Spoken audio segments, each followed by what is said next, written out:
So, for example, power of 2. Okay, so how are we going to solve? Okay, solution.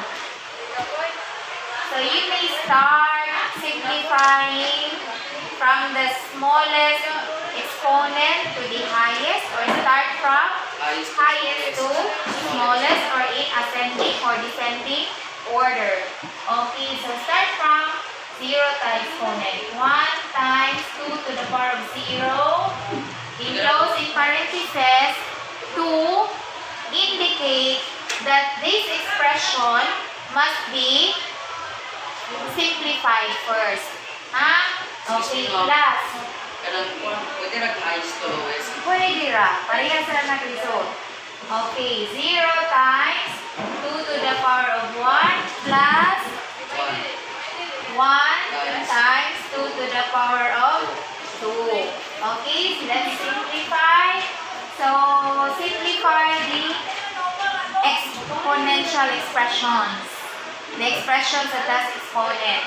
Okay, 1 times 2 to the power of 0, pila? 1. Plus 0 times 2 to the power of 1. 2, ragyapon na siya. Plus 1 times 2 squared. Ilang na 2 squared? Kasi masagutan ng 2 squared. 2 squared means the exponent 2 tells you how many times this base 2 is taken as a factor. So it means 2 times 2. Okay, how much is 2 times 2? 1 times 4. Okay, simplify. 1 times 1. 1 plus 0 times 2.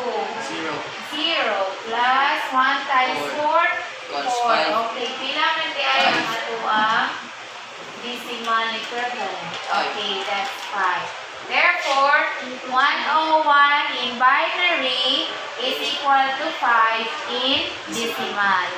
O ha? Do you have any question? Wala na.